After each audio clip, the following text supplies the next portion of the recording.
What is up, man? But it's been a big week. I'm not going to lie. Like, we've had a bunch of stuff on, namely the event that you hosted. Tell everybody about the event. How was it? Yeah, it was fantastic. So we did an event at the Remuera Golf Club for 50 building company owners, and we partnered with Mitre 10, New Zealand's largest hardware and supplier to the trade. And we ran through how to crush 2023. So myself and Russell Clark from Licensed Renovations, we ran through what's working right now for sales and marketing. Like, how do you actually fill your pipeline? Not just fill your pipeline, but get booked out with profitable work so that you're not having to compete on price just to keep you guys busy.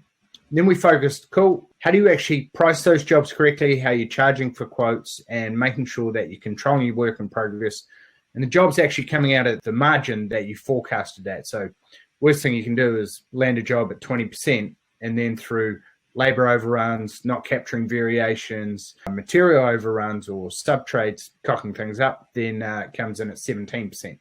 And automatically you're in a bit of a hole and you've got to dig yourself out of it. And lastly, once you've got plenty of work that's at the right margin, it's about the right systems, both on-site and in the office, to make it run smoothly. And now more than ever, which I think we're going to talk a little bit about, having the right team and being able to not just hire them, but onboard them, have a scorecard for them, have a structure of what they do every week, SOPs, and not just hire on trust, but trust and verify, inspect what you expect. So all the systems that we have to make that a reality. So yeah, fantastic event. A lot of new members coming on board and looking forward to helping them crush their goals. So good. It's always good to sort of like meet belly to belly and have a good time in person. It's funny. It's like we're an online team. We're an online company. We work with members around New Zealand, Australia, Canada, the USA, the UK. And it's very easy to sometimes forget how tall people are. That a good firm handshake goes a long way, and that when we get to hang out, we have a good time. So, you know, those in-person events are fantastic. We've got our next one coming up on Thursday, May the 4th, and Friday, May the 5th. Thursday, May the 4th is our Builders Summit. That is for our members, our past members, people in our community who are wanting to take things to another level. It's about growing through resilience. It's about growing in a time where everyone's going on about how hard the market is, changing, interest rates, all this stuff going on, how hard it is to find materials, to find labor. There's a method to growing through adversity, right? And by you can increase your win probability by focusing on the right things. And what those right things are is kind of what we're going to be discussing today. So yeah, it's fantastic that you got to hang out with everybody. Before we kind of jump into everything though, I want to share these super interesting stats that I was looking at. Can you see that at your side all right? Yes. New residential construction put in place in the US from 2005 to 2021 with forecasts until 2026. Yes. So as you can see, like by 2026, it's forecast to hit $1 trillion in residential construction in the US, right? So and as you can see, there's jumped back up post-COVID as well, right? So there's a huge amount of forecast construction in the pipeline. This is the US market, but crikey, I mean, this is the same for Australia, New Zealand, Canada, the UK as well. There's a lot of work going on. And you want to be in a position to actually take advantage of the opportunity. And that doesn't only mean attracting the right kind of jobs and filling a pipeline. That also means being able to deliver those jobs and keep the money that you make. Right? So many guys can grow top line and get heaps of work in the pipeline, but they can't remain profitable as they do it because what Marty was saying before, they experience margin creep or margin creep where you go in at 20, you come out at 17, or heaven forbid you go in at 17 and you come out at 12 or 11, and that's where it gets real nasty. Speaking of which, you just shared earlier a prospective member who is booked in for a game plan with one of our team who is doing $15 million top line revenue with $13,980,000 in cost of goods. So they are working extremely hard, cycling like a duck below water to keep their business afloat. And I would imagine that it is very stressful. And this just comes back to the core adage that you cannot scale chaos And you cannot scale lack of profits because you will just run faster on the hamster wheel. And we've seen many a company come to us that's in deep shit. And deep shit is typically if you've got a gross margin of less than 15%. You need to seriously, you don't need more motivation to speed things up to go and win more projects. You need to fix the holes that are in your business in terms of pricing, project management, making sure you guys are productive on site, they're hitting those milestones, you're capturing all the variations, the foreman actually understands the scope of works, the contract, what includes is an inclusion, what's an exclusion, etc. So if you scale that, you'll run into deep doo-doo. And I can imagine it's very stressful for the guy that one of our team's going to be talking about next week. Everything you just said is bang on the money. You can't grow and scale lack of profits. And the solution to most people's problems is normally do more sales, do more projects, hire more guys. That's not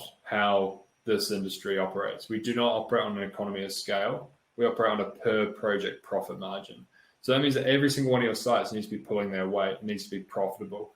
And that means that you need to dial in the systems, the role scope, the accountability on a per project basis so that you can plug the holes, stay profitable, and then scale profitable sites, not the work, fantastic.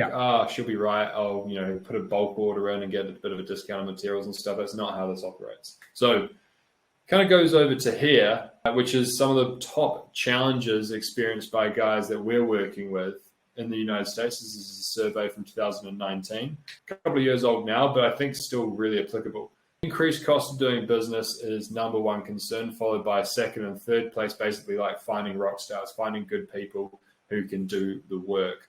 So, what do you take from this, Marty? I got a couple of key things that really stand out to me. Yeah, 100%. So the increased cost of business is a big one because inflation's going up, and you're getting squeezed on the inflation, like the homeowners are getting squeezed on the inflationary side. So there's projects that they might have put down, signed a contract up with, but maybe the bank is not willing to fund anymore. So some contracts are being pulled. Developers are being squeezed. So if you're building for a developer and you're doing group housing, etc., they are being pulled as well, some of them. Then they're being squeezed on the other side. So on your cost side, you might be being squeezed by materials, which going through the roof. There's price increases almost every week. Labor increases. You guys want more. There's more work, so there's more demand for labor. And then, of course, you've got every other cost in your business, in your overheads, that's going up as well. Insurance levies, marketing costs, campaign costs, you name it, it's going up. That's the first thing. If you want to talk to that, or I can talk to the thoughts on that. And what you can't do is you can't just be the frog in a boiling pot of water and wear all of these expenses without passing it on to the customer or the client and increasing your margin, or protecting, I should say, your margin. There are far better ways to go to business than to be funding other people's homes, right? You're not there to fund the house, you're there to build the house. And it's your job to do it at a resilient, sustainable, and profitable minimum margin.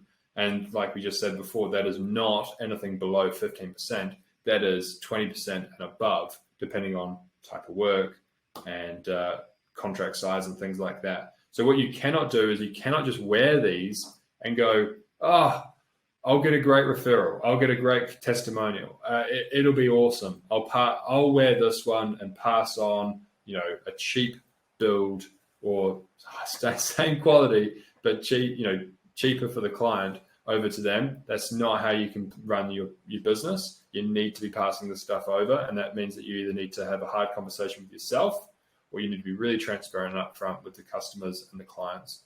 100%. The cost is the cost. The scope of works is the scope of works. Like, that's what it's cost. That's how many labor hours it's going to cost to do it. So you need to tighten up each and every aspect. So better sales and marketing, so that people know, like, and trust you. They understand really well how you're different to other builders out there. Do you offer better guarantee? Do you have better trustworthiness and skill in your team? Do you do a better quality work? Do you have all the systems that our members use, like a quality assurance checklist, rules of the game, handover checklist, site setup, etc.? What are the rules when you're actually in someone's house if you're doing a remodel or a renovation? So you need to tighten all this stuff up. And then once you've actually got the project, are you guys clear on the milestones? Are they aware at the beginning of it? So has the foreman or the super been briefed at the beginning of the project, and he actually knows what the milestones are, what you need to hit in terms of progress payments, why, and do you need to restructure your contract? So instead of maybe having 8 or 10 milestones that are quite a bit apart, you might have put one in between. So you've now got mini milestones and you've got better cash flow, 18 of those. So there's a lot of things that you can do, both from contract structure, pricing, capturing variations, incentivizing your foreman. So is he actually forecasting the labor hours as well? Is he incentivized? Does he get 20% of the labor saved? So there's lots of things that you need to do, but you need to inspect what you expect and trust, but verify. So this is basically we're giving our team guardrails, or like in a bowling lane when I've got 2 young boys, 8 and 11. The 11-year-old doesn't need guardrails, but the 8-year-old does. So he can speed things up.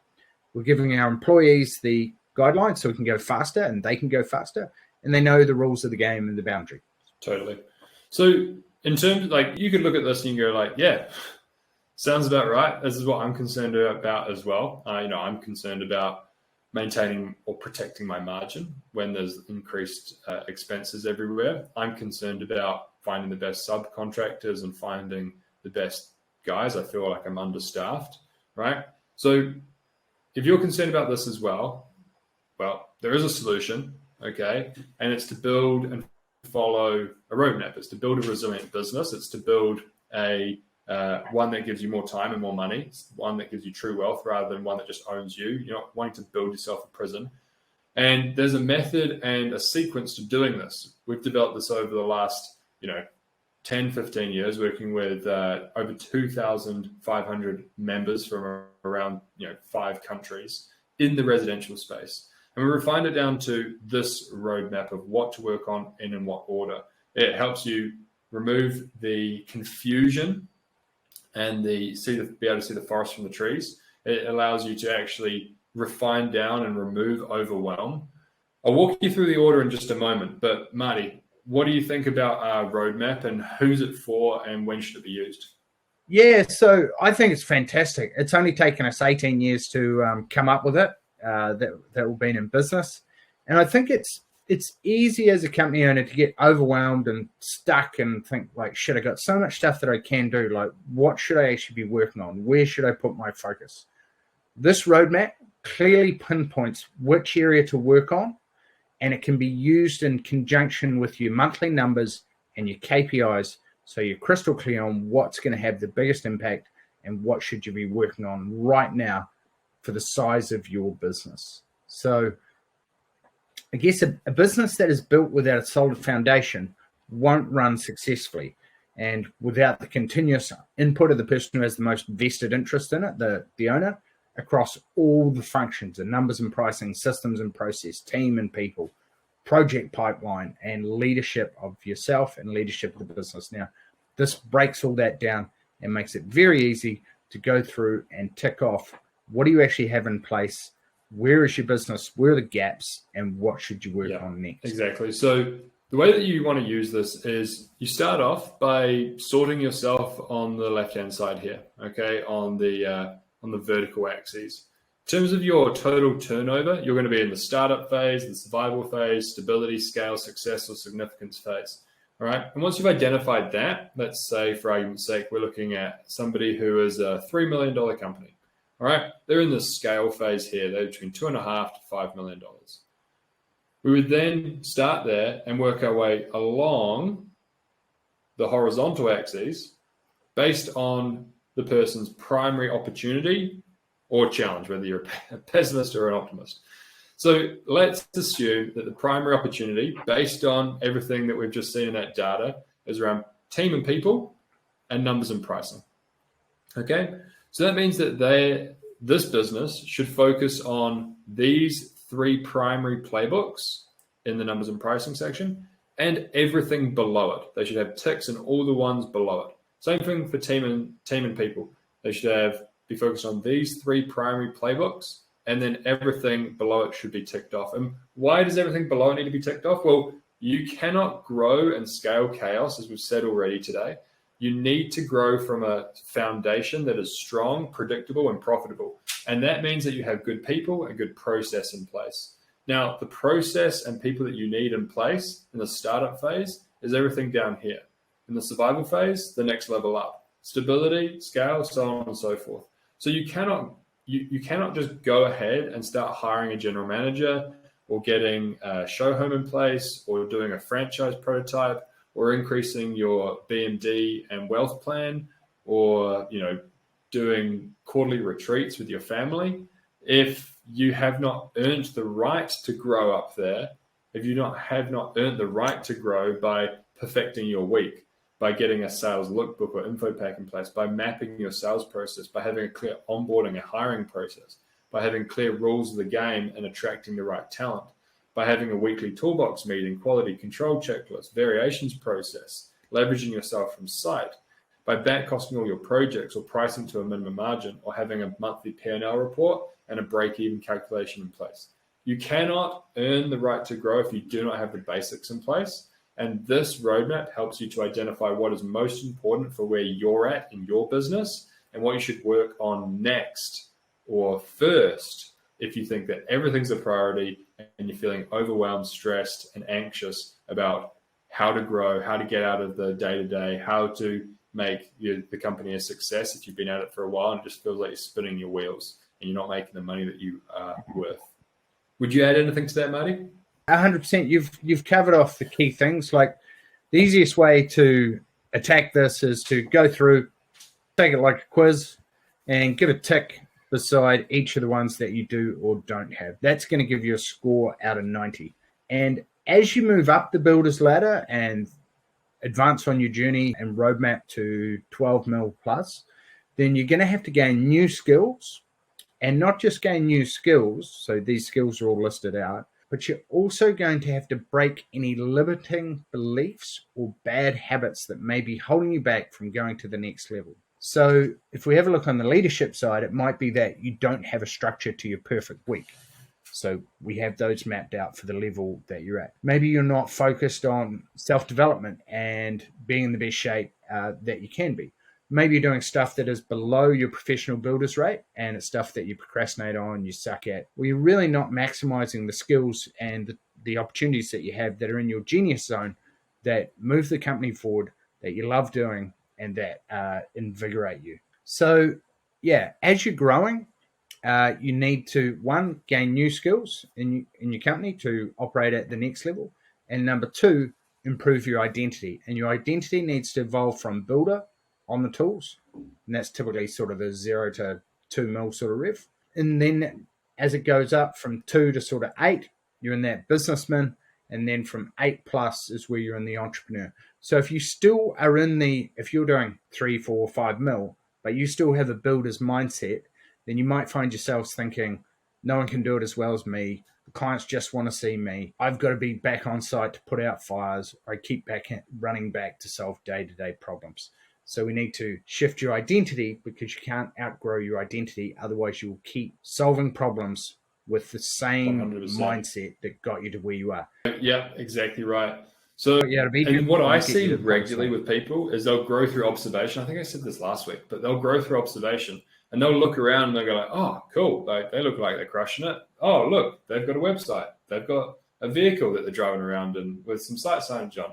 And they'll grow exclusively through observation without understanding the elements behind it. You can look at a building company that's doing $5, $6, $7 million, or maybe doing 3 mil, and looks like the kind of building company you want to replicate. But if you can't see behind the curtain, you don't know the intricacies, the systems, the software stack, the way that their processes and their people come together, you can't possibly replicate it. Growing through observation is growing with your hands tied behind your back. You want to have a roadmap that is predictable, proven, and has a track record of success. And that's what this is. Growing via this method gives you a very clear order of execution, a clear idea of what you work on at what stage, and it gives you reference points. So as you go through this on the membership site, you see members that are in the startup phase, members that are in the survival phase, members that are in the stability phase, the scale phase, and you can grow through observation and see behind the curtain of this exact systems that they'll have in place for the the stage that they're at and what they're focused on, what they're doing, and how they're doing it. Exactly. And the version that I have is, I think, is an even newer, updated one, because we're always improving our systems and processes. And it actually has your professional builders rate in there. So that's one of our trainings. And so the membership lines up with exactly the checklist. So you can go through the roadmap. You can take this, if you're not a member, we'll make this available at the end of this.